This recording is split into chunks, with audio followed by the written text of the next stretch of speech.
Good morning students. आज class 6 के लिए 13.1 ये कंस्ट्रक्शन है जिसको हिंदी में हम बनावट कहते हैं। यहाँ पर draw the following line segment using a ruler and pencil. Ruler और पेंसिल का यूज करना है। रूलर इट मीन्स स्केल और पेंसिल आप जानते हो।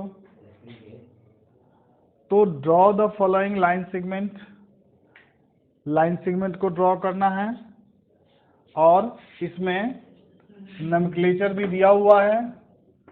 जैसे लिखा हुआ है MN इक्वल टू 8.1 सेंटीमीटर। अब आप स्केल को लीजिए और इसमें सिर्फ रूलर और पेंसिल का यूज करना है। तो आप एक लाइन ड्रॉ कीजिए और लाइन ड्रॉ कैसे कीजिएगा? स्केल को रख करके। स्केल आप रख लीजिए और एक लाइन ड्रॉ कीजिए। लाइन ड्रॉ कीजिएगा 8.1 और जहां भी 8.1 आ जाए, जैसे मान लीजिए कि ये 8.1 हो गया तो इसका नाम MN रख दीजिए। M और एक पॉइंट को N और 8.1। तो ये हो गया आपका लाइन सेगमेंट MN 8.1 सेंटीमीटर। दूसरा एक और टेक्निक है कि आप लाइन बड़ा सा ड्रॉ कर दीजिए और इंस्ट्रूमेंट बॉक्स में एक डिवाइडर होता है कंपास के अलावा। उस डिवाइडर का यूज कीजिए।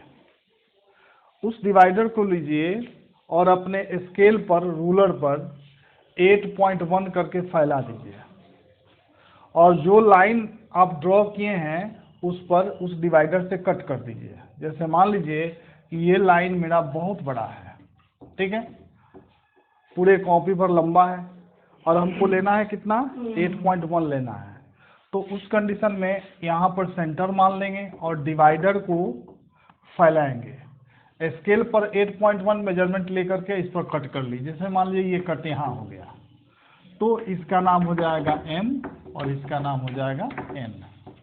ये हो जाएगा 8.1।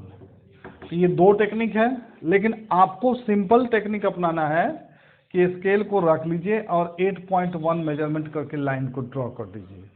तो ये था आपका draw the following line segment using A ruler and pencil. Clear? इसमें आपका 1 से लेके 5 क्वेश्चन है, मतलब 5 लाइन सेगमेंट ड्रॉ करना है। अब आइए सेकंड नंबर में चलते हैं। If the line segment AB equal to 4.1 centimetre and CD equal to 2.6 centimeter, draw the following line segments and write their measurement।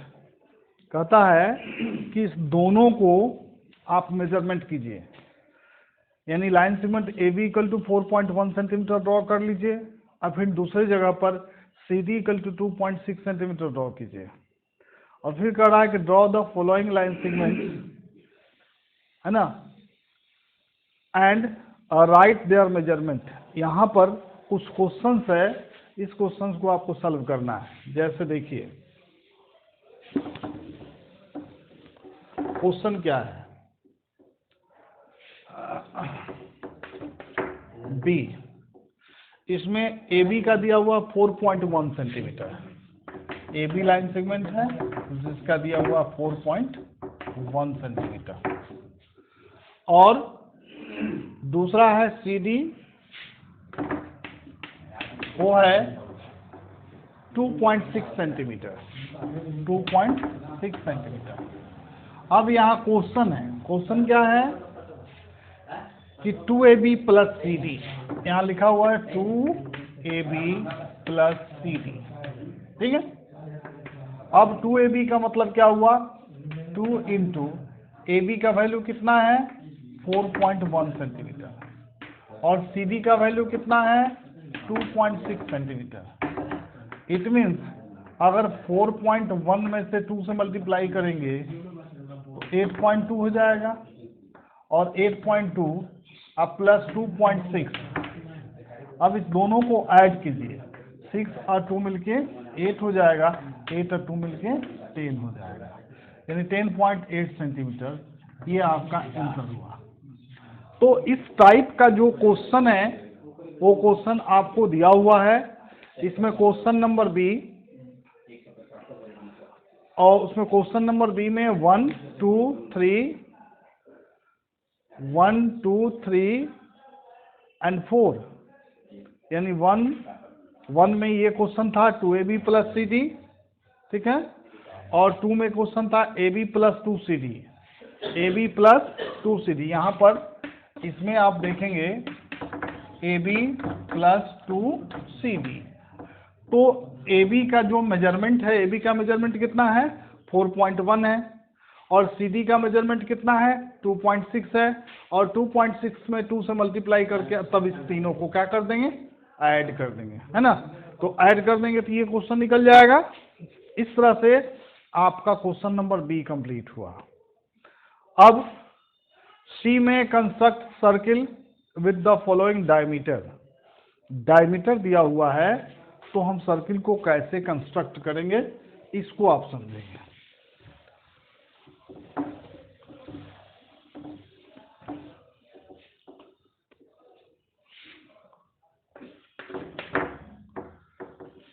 यहाँ पर डायमीटर दिया हुआ है कितना सेंटीमीटर, तो डायमीटर दिया हुआ है 6.8 सेंटीमीटर, 6.8 सेंटीमीटर। क्लियर है। तो किसी भी सर्किल को ड्रॉ करने के लिए हमको रेडियस की जरूरत पड़ती है। जब तक हमको रेडियस नहीं मिलेगा तब तक हम सर्किल ड्रॉ नहीं कर सकते हैं। तो रेडियस को प्राप्त करने के लिए यहाँ पर डायमीटर दे दिया, और जब डायमीटर दे दिया तो रेडियस इक्वल टू क्या होता है डायमीटर बाई 2। तो डायमीटर मेरे पास 6.8 सेंटीमीटर है और 2 से डिवाइड कर दिए तो ये हो जाएगा 3.4, यानी रेडियस मेरे पास हो गया 3.4 सेंटीमीटर। अब हम सर्किल ड्रॉ कर सकते हैं। अब उस कंपास को लेंगे और उस कंपास को लेकर के हम स्केल पर 3.4 सेंटीमीटर ड्रॉ करेंगे। 3.4 सेंटीमीटर का कंपास लेंगे और कहीं पे सादे पेज पे एक जगह सेंटर लेकर और सर्किल ड्रॉ कर देंगे, ठीक है। अब जब सर्किल ड्रॉ कर देंगे, है ना, अब जब सर्किल ड्रॉ कर देंगे तो ये जो रेडियस है वो रेडियस 3.4 था, क्लियर, और एक और रेडियस बना देंगे तो ये भी 3.4 हो जाएगा, यानी टोटल डायमीटर कितना हो जाएगा, टोटल डायमीटर था 6.8, यानी डायमीटर इक्वल टू 6.8 था, तो सर्किल ड्रॉ हुआ। अब जितना भी क्वेश्चन है construct the circle with the following diameter. अब इस डायमीटर, है ना, अब इस डायमीटर से रेडियस निकालेंगे और रेडियस से हम सर्किल ड्रॉ करेंगे। इस तरह से डी नंबर जो क्वेश्चन है with the same centre O, draw 3 circles, 3 circle draw करना है। सेंटर आपका एक ही है और 3 सर्किल ड्रॉ करना है। तो इसमें जो फर्स्ट रेडियस दिया है वो 2.8 है, सेकंड रेडियस दिया है 3.5 और थर्ड रेडियस दिया है 5 सेंटीमीटर। तो सबसे पहले वो सर्किल कैसे ड्रॉ होगा, आप यहाँ देखेंगे सेंटर एक ही रहेगा। पहला जो रेडियस है वो है आपका 2.8 सेंटीमीटर। कंपास को लेंगे और स्केल पर 2.8 सेंटीमीटर ड्रॉ कर लेंगे तो ये पहला सर्किल ड्रॉ हो जाएगा, ठीक है। सेंटर एक ही है और उसका रेडियस क्या होगा 2.8 सेंटीमीटर। यहाँ पर ओ सेंटर है और ये रेडियस हुआ। फिर सेकंड सर्किल लेंगे, सेंटर वही रहेगा रेडियस चेंज हो जाएगा 3.5 सेंटीमीटर। तो सेंटर वही रहेगा और कंपास को थोड़ा सा बढ़ा देंगे, 3.5 तक कर लेंगे। अब वह है ना, और ये दूसरा सर्किल हुआ, सेंटर वही रहेगा और उसका रेडियस जो होगा वह 3.5 सेंटीमीटर होगा। और थर्ड सर्किल देखते हैं, थर्ड सर्किल है 5 सेंटीमीटर का, तो सेंटर वही रहेगा, कंपास को स्केल पर रख करके और 5 सेंटीमीटर फैला देंगे और ये 5 सेंटीमीटर का रेडियस लेकर के और सर्किल को बना देंगे। इसका मीनिंग क्या हुआ, ये कंसेंट्रिक सर्किल हो गया। सेंटर एक ही है और सर्किल डिफरेंट टाइप का है। पहला हो गया 2.8 सेंटीमीटर, दूसरा हो गया 3.5 सेंटीमीटर और जो तीसरा है वो हो जाएगा आपका 5 सेंटीमीटर का। ठीक है, तो इस तरह से हम सेंटर एक रख करके और तीनों सर्किल को एक साथ हम ड्रॉ कर सकते हैं। ये था डी नंबर का क्वेश्चन। ठीक, अब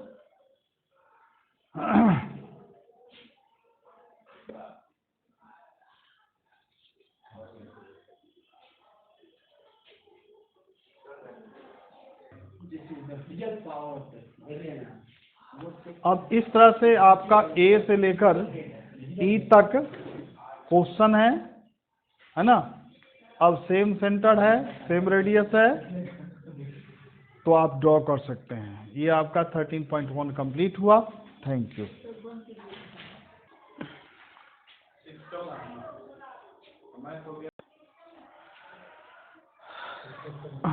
क्लास 6 कल का जो आप लोगों को वीडियो मिला होगा उसमें थोड़ा सा उस वीडियो का क्वालिटी काफ़ी थोड़ा ख़राब हो गया है, इसलिए हम फिर से आज पढ़ा देते हैं। जो बातें कल मैंने पढ़ाया था आप लोगों को, वो कुछ सिस्टम का गड़बड़ी था, इस कारण से ऐसा उसमें हुआ है। और जो मेरा क्लास चालू हुआ तो उसमें ज़्यादा डिस्टर्बेंस था, इसलिए फिर से जो कुछ बातें थी जो कल मैंने पढ़ाया था, क्योंकि कुछ सिस्टम में गड़बड़ी थी इसलिए पूरा वीडियो भी नहीं अपलोड हो पाया इंग्लिश का। तो जो कल मैंने पढ़ाया था उसको मैं हिंदी में ही बताने की कोशिश करता हूँ। पेज नंबर 57 का ये पैराग्राफ था जो कल मैंने पढ़ाया था, उसको मैं बताता हूँ थोड़ा सा। स्वामीनाथन और इवेंजर जो दोनों थे, ठीक है, इवेंजर as a teacher and Swaminathan as a student. इवेंजर क्या करता है, इवेंजर उस दिन तो था एकदम असहनीय था, एकदम ऐसी ऐसी बातें कर रहा था कि स्वामीनाथन को समझ में नहीं आ रहा है क्या कह रहा है इवेंजर, थोड़ी सी बातों को सुनना है। इवेंजर उठता है, मुट्ठी को बांधता है और स्वामीनाथन से कहना चालू करता है। क्या कहता है, कहता है कि तुम पूजा क्यों करते हो जिसके अंदर जीवन ही नहीं है, जो लाइफलेस हो। तुम क्यों उसकी पूजा करते हो जो आइडल्स हैं, इमेज हैं, जो लकड़ी के पत्थर के बने होते हैं, जिसमें अपनी कोई जान नहीं है। क्या तुमसे वो बात कर सकता है? नहीं। क्या तुम उसे देख सकते हो? नहीं। क्या तुम्हें वो आशीर्वाद दे सकता है? नहीं। क्या वो तुम्हें स्वर्ग ले जा सकता है? नहीं। क्यों? इवेंजर अब कहता है आखिरकार ऐसा क्यों नहीं कर सकता वो? क्योंकि उसके अंदर लाइफ नहीं है। यानी कि वो कहता है कि मेरे जो भगवान हैं उनके अंदर लाइफ नहीं है। इसके लिए वो एक उदाहरण लेता है मोहम्मद ऑफ गजनी का, जो सोमनाथ के मंदिर पर अटैक किया था 16 बार। आप लोगों को कहानी मैंने बताया ही होगा। उस कहानी को एक उदाहरण लेता है और कहता है कि जब मोहम्मद ऑफ गजनी ने हमारे आराध्य देव शंकर, बाकी सारी मूर्तियां जो वहाँ पे थी सबको ध्वस्त कर दिया, चुकना चुकनी चूर कर दिया, यानी कि छोटे छोटे भागों में बांट दिया, तो तुम्हारा भगवान कहाँ था? उठ के उसे जवाब क्यों नहीं दिया? ठीक है, ये वो तर्क देता है। अब कहता है कि चलो मेरे भगवान के बारे में सुनो, यीशु मसीह के बारे में बोलता है। यीशु मसीह जो है वो हमारे लिए भगवान है। वो सिक यानी कि बीमार लोगों की मदद करते हैं, वो गरीबों की सहायता करते हैं, वो हमें स्वर्ग तक ले जाते हैं। वो हमारे लिए आराध्य देव हैं, हमारे रियल गॉड है। Trust him and he will take you to heaven. अगर मैं उन पर विश्वास करूं तो वो मुझे स्वर्ग जरूर लेकर जाएंगे। ये वो अपने लिए कहता है। और स्वामीनाथन के मतलब कि उतने भी सारे जो बच्चे बैठे उन सबको इडियट कह के ये सारी बातें कहता है, क्योंकि हम उनके अंदर ही हीवन है। टीयर्स रोल डाउन एवेंजर्स चीक। इतनी बात सुनने के बाद एवेंजर के आंखों से आंसू गिरने लगता है जब उसके सामने जीसस का इमेज आता है। नेक्स्ट मोमेंट, अगले ही पल क्या होता है, उसका face purple with rage and thought of Shri Krishna. अब वो श्री कृष्ण के बारे में बोलता है गुस्से से, did our Jesus go gadding about with dancing girls like your Krishna. जैसे तुम्हारे भगवान श्री कृष्ण नाचती हुई लड़कियों के पीछे जाया करते थे, क्या वैसे मेरे जीसस कृष्ण जाते थे? देखो कितना बुरा बुरा बात बोल रहा है। क्या आपके भगवान श्री कृष्ण जिस प्रकार से चुराया करते थे माखन, क्या वैसे मेरे जीसस किया करते थे? क्या श्री कृष्ण जिस प्रकार से अपने आसपास के लोगों को अंधेरे में रखा करते थे, क्या वैसे जीसस करते थे? इतना बात बोलने के बाद गहरी सांस लेता है। टीचर जो है उस दिन सुनने के लिए नहीं, असहनीय रूप में था वो। स्वामीनाथन का गुस्सा उबल भरता है, एकदम लाल चेहरा करके स्वामीनाथन उठता है और कहता है, अगर ऐसा नहीं है तो क्यों यीशु मसीह को सूली पर चढ़ाया गया? टीचर सोचने लगते हैं, टीचर इसकी जवाब नहीं दे पाते हैं। टीचर धीरे से कुछ बात बोलते हैं। स्वामीनाथन फिर पकड़ता है और फिर एक बात बोलता है कि अगर वो भगवान है तो मीट मछली क्यों खाता है, वो शराब क्यों पीता है?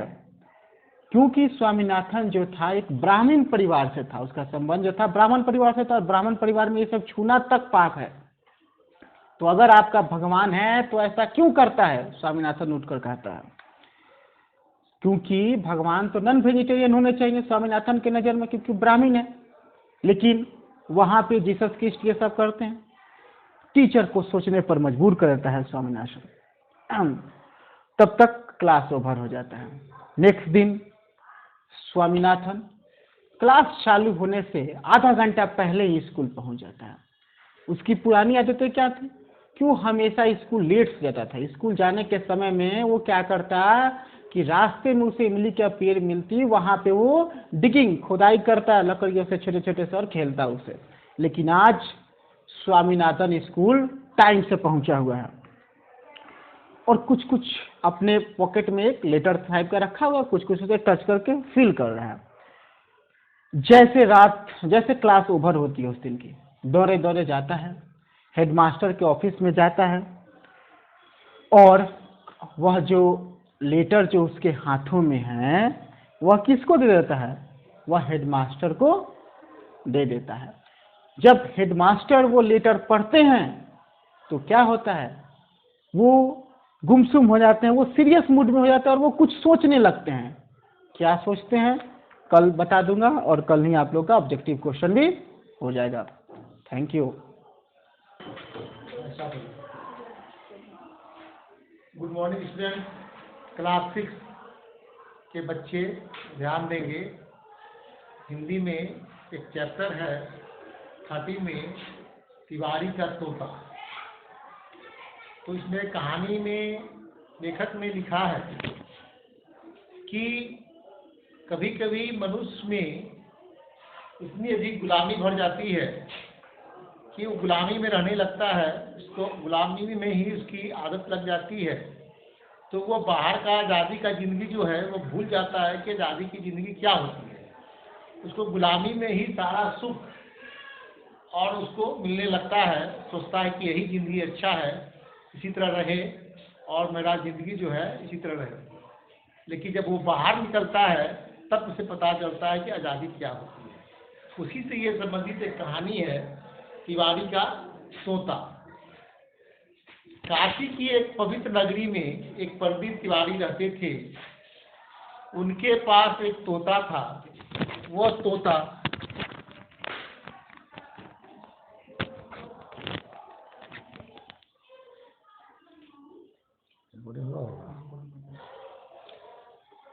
उनके पास एक तोता था।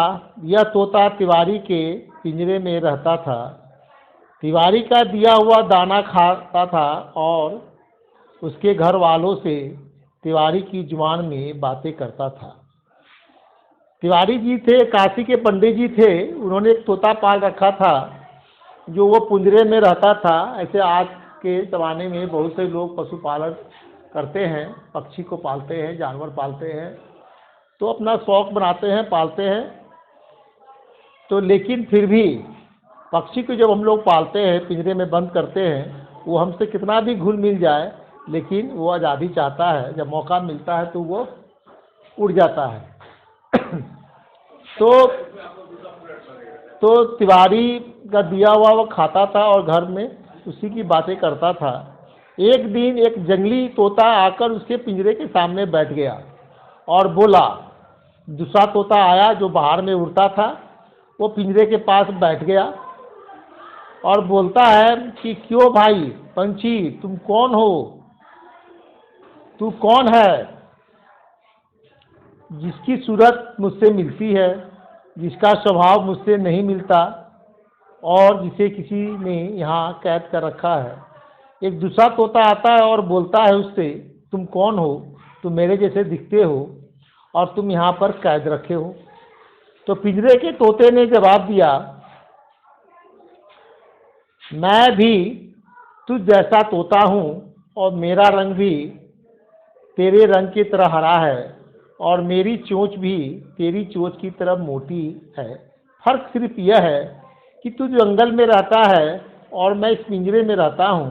मेरा पिंजरा मजबूत है और तेरे जंगल में खतरा है। जो पिंजरे वाला तोता है उसको अब पिंजरे में बंद है तो बेचारा क्या कहे। तो बोलता है कि हम दोनों तो एक समान हैं, हम लोग का जो फिजिकल जो है हम लोग का एक समान है, बॉडी हम लोग का एक समान है, शरीर एक समान है, लेकिन एक ही बात का फर्क है कि मैं एक पिंजरे में बंद हूँ और तुम जंगल में रहते हो जहाँ खतरा लगा रहता है।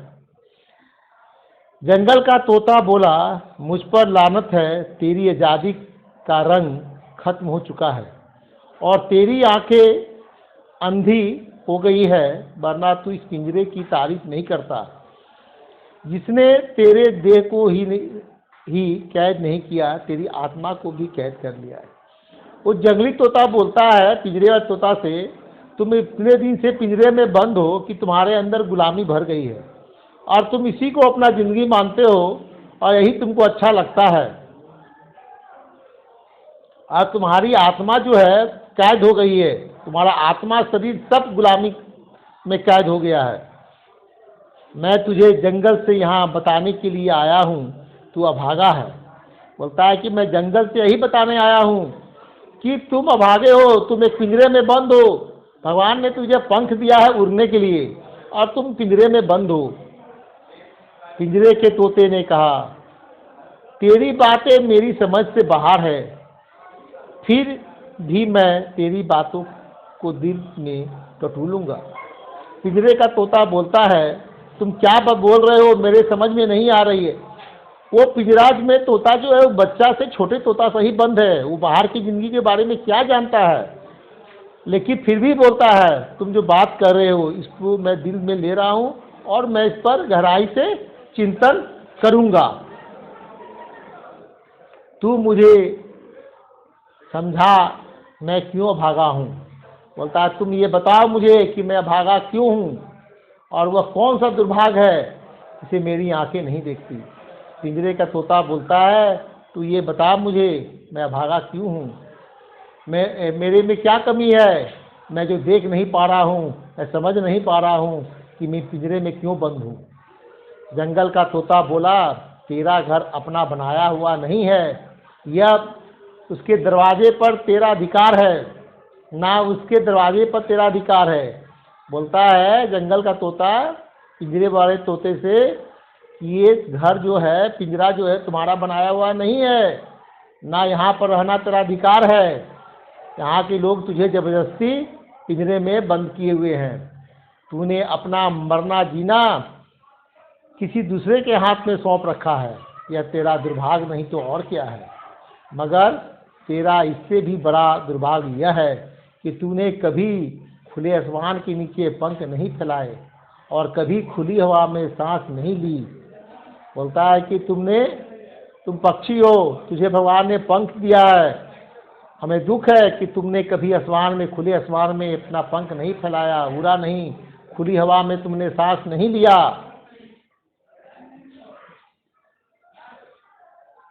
कभी अपने रास्ते स्वयं नहीं ढूंढे, तूने कभी मौत का सामना नहीं किया, इसलिए तूने कभी जीवन के मजे नहीं लूटे।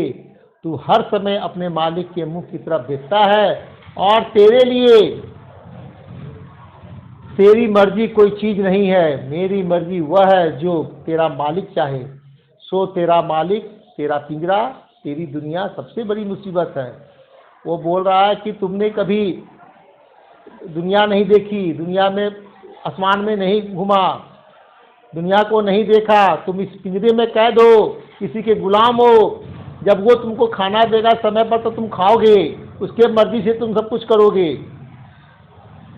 पिंजरे का तोता बोला, मैं तो समझा मेरा मालिक मुझ पर मेहरबान है और ये मेरी खुशकिस्मती है कि उसने मेरे लिए पिंजरा बना दिया है। बोलता है पिंजरे वाला तोता कि मालिक हमको तो बहुत हम पर कृपा करता है, हमको बहुत मेरी देख रेख से करता है, मेरा ख्याल रखता है, मुझे पानी पिलाता है, खाना देता है और मुझे दाना भी खिलाता है और रात के जाड़े और अंधेरे में मेरी रक्षा करता है। और मेरे पड़ोस में बिल्लियाँ बहुत हैं जिनके मुंह में दांत हैं, पंजों में नाखून हैं, दिल में बेरहमी है, वे मुझे खा जाती। बोला पिंजरा वाला तोता कि मेरा मालिक जो है इससे, जंगली जानवरों से जो होता है, बिल्ली है, कुत्ता, इससे मुझे बचाता है, मुझे सुरक्षित रखता है, नहीं तो वो मुझे कब का चट कर जाती। जंगल का तोता बोला, भगवान करे तेरे लिए मेरे जीवन के रास्ते बंद हो जाए। तू यह क्यों नहीं समझा कि तू यहाँ कैद है और इस कैद में तुझसे मेरी आत्मा की पराई हो गई है। बोलता है जंगली तोता बताता है कि तुम क्यों नहीं मेरी बात को समझ रहा, तुम यहाँ कैद हो, गुलाम हो, तुम्हारी आत्मा जो है, तेरी आत्मा भी पराई हो गई है, सब उसके बस में है। पिंजरे का तोता बोला, मैं कैद नहीं हूँ, मैं जब चाहूँ पिंजरे में घूम सकता हूँ, पंख फैला सकता हूँ, सीटियाँ बजा सकता हूँ, मुझे कोई नहीं रोकता। मेरे पिंजरे में मेरा राज है, फिर मैं यहाँ क्यों मान लूँ कि मैं गुलाम हूँ। मेरा जीवन पिंजरा मेरा कैद खाना है। वो बोलता है पिंजरे वाला तोता, मैं यहाँ पर पिंजरे में घूम सकता हूँ, पंख भी फैला सकता हूँ, बोल भी सकता हूँ और सब कुछ कर सकता हूँ, लेकिन मैं गुलाम नहीं हूँ। जंगल के तोते ने कहा, इसलिए तो तू अपने मालिक की बात सुनता है और मालिक की बोली बोलता है, फिर एक दिन अपने मालिक या उसके परिवार वालों की बात ना सुन तो उसकी बात का उसकी बोली में जवाब दे, फिर देख क्या होता है। जंगल के तोते ने एक तर्क रखा, तुम इतने अपने मालिक पर विश्वास करते हो ना, एक दिन मालिक को उल्टा जवाब दो, उसकी बात मत मानो, उसके बाद देखो कि तुम्हारी क्या स्थिति होती है। पिंजरे का तोता बोला, बहुत अच्छा, आज मैं किसी की बात ना सुनूंगा, सिर्फ अपने मन की बात सुनूंगा और आज मैं किसी की बोली ना बोलूंगा, सिर्फ अपनी बोली बोलूंगा जो मेरे माँ बाप बोलते थे, जो तू बोलता है। इसके बाद जब जंगल का तोता दूसरे दिन आने की प्रतिज्ञा करके चला गया तो पिंजरे का तोता हैरान था और यह हैरानी उसके दिल और आंखों की पलकों पर छाई थी। वो तोता उसको समझा कर चला गया, बाहर का तोता, कि तुम एक दिन उसको जवाब दे के देखो, उसके बाद रिजल्ट क्या मिलता है।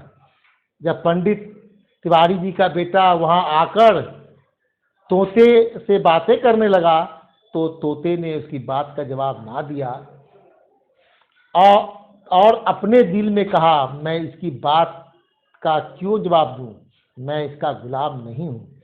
और पंडित तिवारी के बेटे ने लोहे की एक सीख लेकर पिंजरे में डाली और वह सीख तोते की गर्दन में चुभोकर कहा, बोलता है या नहीं। तब तोते ने जवाब ना दिया और गर्दन पर घाव खाकर एक तरफ हट गया। पंडित तिवारी के बेटे ने उसे फिर सीख चुभोई और कहा, बोलता है या नहीं।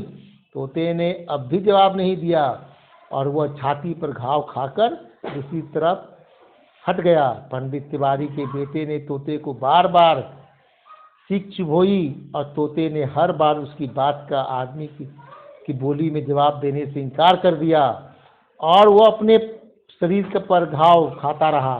दूसरे दिन जब जंगल का आजाद तोता पिंजरे के कैदी तोते से मिलने आया तो पिंजरे का तोता मरा पड़ा था और उसके कैद खाने का दरवाज़ा खुला हुआ था।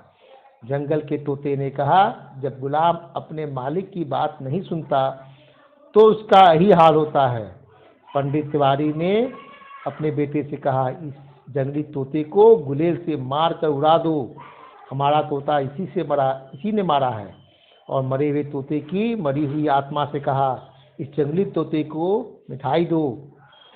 इसने एक कैदी को छुड़ाया है और एक मुर्दे को जिंदा किया है। तो इस कहानी का मेन उद्देश्य है कि गुलामी जब आदमी करता है तो उसके ब्लड में भी गुलामी भर जाती है। जब किसी चीज़ को आप गुलाम बनाइएगा छोटे से तो वो आज़ादी का महत्व नहीं समझता। आज़ादी क्या होती है वो क्या जाने।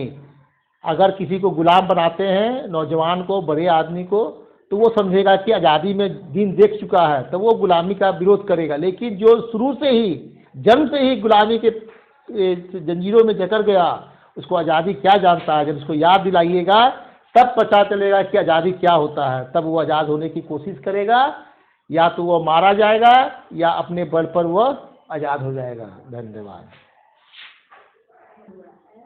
Good morning students. तो क्लास 6 के लिए हम बात कर रहे थे अगले दिन कि पार्ट ऑफ प्लांट की। तो पार्ट ऑफ प्लांट में हम आपसे चर्चा की थी कि पार्ट ऑफ प्लांट जो होते दो होते हैं, एक जमीन के नीचे का हिस्सा और एक जमीन के ऊपर का हिस्सा। तो जमीन के नीचे का जो हिस्सा होता है उसको हम रूट बोलते हैं और इस सिस्टम को बोलते हैं रूट सिस्टम। और जमीन के ऊपर का जो हिस्सा होता है उसको बोलते हैं शूट और उस सिस्टम को बोलते हैं शूट सिस्टम। एक बात समझ में आपको आती होगी कि रूट का मतलब तो जड़ होता है। तो फिर जड़ में आखिर कौन सा सिस्टम लग गया। तो जड़ दो तरह के होते हैं, एक मेन रूट और एक फाइब्रस रूट। ये देखिए ये मूली है, ठीक है बेटा, ऐसा नहीं हम ठीक है तो अच्छा नहीं बन रहा है। तो ये मूली है, इसके साथ इससे बहुत सारे रूट हेयर होते हैं।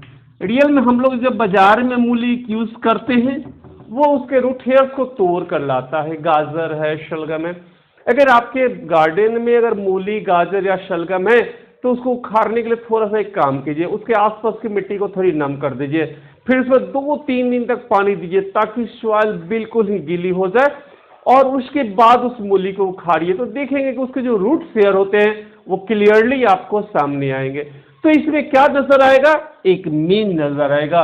जो मेन पार्ट होगा व्हाइट कलर का होगा वो मूली होगा, अगर वो गाजर है तो येलो या रेड होगा, अगर बीटरूट है तो वो क्या होगा, बिल्कुल ब्लडी रेड जिसको कहते हैं वो होगा।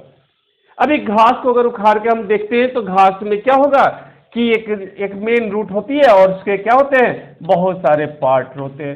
तो इसमें कोई मेन रूट नहीं होता और मेन रूट नहीं होने के कारण इसको हम फाइब्रियस रूट कहते हैं, रेशे वाले रूट कहते हैं। थोड़ी सी बुक्स की लाइन हम देख लें। The root of the plant are mostly seen underground and look brown in colour. तो रूट जो होता है प्लांट्स का जमीन के अंदर का हिस्सा होता है जिसका कलर कैसा होता है, ब्राउन होता है। They hold the plant straight and upright. हाँ बहुत बिल्कुल सही बात है कि ये प्लांट को रूट क्या होता है, बिल्कुल सीधा खड़ा रखता है। भाई एक बात बताओ मुझको कि कभी गांव में जाओ, मकई का दिन आ जाए, आंधी आ जाए, तो देखोगे कि सारे पेड़ क्या हो गए, गिर गए, है ना। और फिर कल सुबह जाके देखोगे क्या होगा, दूसरी सुबह में फिर सारे पेड़ खड़े हो गए। तो पेड़ को कौन स्ट्रेट रखता है, पेड़ को स्ट्रेट रखता है root. Thin thread like structure present over the surface of root is called root hair. तो रेशे वाले जो रूट हेयर होते हैं वो क्या करते हैं, उसको बिल्कुल स्ट्रेट रखते हैं। They absorb water mineral from the soil. ये वाटर मिनरल जो होता है सॉइल से एब्जॉर्ब करते हैं। अब बात करते हैं टाइप ऑफ रूट्स। तो देयर आर टू मेन, अब देखो टू तो नहीं, बहुत भी हो सकते हैं, 2-3 और हो सकते हैं, लेकिन हमको आपसे क्लास 6 के स्टैंडर्ड में पढ़ना है 2 ही तरह के रूट। एक रूट है टैप रूट और दूसरा है fibrous root. Tap root, the tap root is the single root coming out from the seed after the germination. तो जर्मिनेशन के बाद, बीज बोनी के बाद अगर कोई मेन प्लांट निकलता है तो उसके मेन रूट होते हैं। It is called true root. इसको हम सही रूट या ट्रू रूट भी कहते हैं। Later on, a smaller root or branches out from the taproot is called lateral root. तो इसके साथ मेन रूट के साथ मैंने क्या कहा, रेशे, ये रेशे जो निकले हैं ना, इसको हम बोलते हैं lateral root. Mango, neem, carrot, radish, apple, beetroot are example of the such type of root. अब बात करें हम फाइब्रियस रूट. तो fibrous root are the group of lateral roots arising at the base of the stem. They have a bushy appearance. इसकी bushy what is meaning bushy? झाड़ीदार group वाली. These roots are thin and almost equal in size. ये root क्या होते हैं? पतले होते हैं, करीब इक्वल साइज के होते हैं.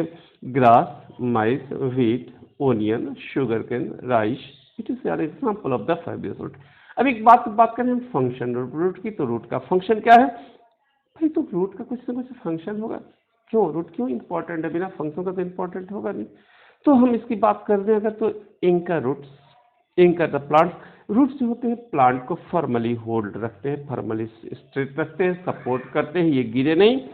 दूसरा है absorb and conduct water nutrients. हाँ भाई, प्लांट्स का जो रूट जो होता है वो प्लांट्स के लिए क्या करता है? वाटर और मिनरल सॉइल से एब्जॉर्ब करता है. फिर उसको थोड़ी सी आगे की क्लास में जाओगे तो पढ़ोगे जाइलम और फ्लोएम जो टिश्यू होते हैं. तो एक जाइलम टिश्यू होता है जिसके द्वारा ये रूट से एब्जॉर्ब करता है और फिर इसको क्या करता है? ऊपर तक भेजता है. ठीक है. Root help the plant to absorb water and dissolve nutrients from the soil which are essential for the growth of the plant. उसके बाद प्रिवेंट सॉइल इरोजन. हाँ, रूट जो सॉइल इरोजन, एक बात तो सॉइल इरोजन बड़ी अजीब वर्ड है. तो क्या मतलब होता है? सॉइल इरोजन का मतलब होता है मिट्टी का क्षय होना, मिट्टी का लॉस होना. तो जहाँ पर, हाँ एक बात याद है मुझे भाई, पुलिस लाइन गए हो सब? पुलिस लाइन देखोगे बहुत सारी घास लगी हुई है और चाहे जितनी भी पानी पड़ जाए पुलिस लाइन से मिट्टी का लॉस नहीं होता है, बिल्कुल स्ट्रांग है. तो ये घासें क्या करती है? सॉइल के पार्टिकल्स को बिल्कुल क्लोजली पैक करके रखती है, बिल्कुल जकड़ के रखती है, इसलिए सॉइल इरोजन नहीं होता है. Increase the soil fertility. Root जो होते हैं ये क्या करते हैं? सॉइल फर्टिलिटी, सॉइल में बैक्टीरिया. अब इसमें बात करते हैं हम लेग्यूमिनियस प्लांट की, मटर के पौधे की.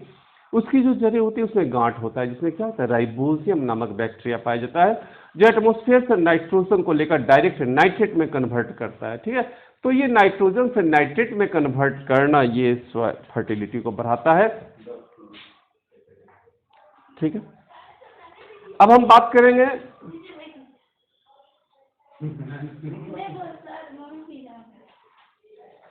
अब बात कर रहे थे कि रूट मॉडिफिकेशन, रूट का क्या, तो रूट के कुछ मॉडिफिकेशन होते हैं. अब हम एक बात करें जो छठ के दिन में हम लोग देखते हो, आप छठ के दिन में अदरक, हल्दी, है ना, ये सब क्या होते हैं? मॉडिफाइड रूट्स के एग्जांपल है. ये बीट रूट, चुकंदर, ये क्या है? मॉडिफाइड है.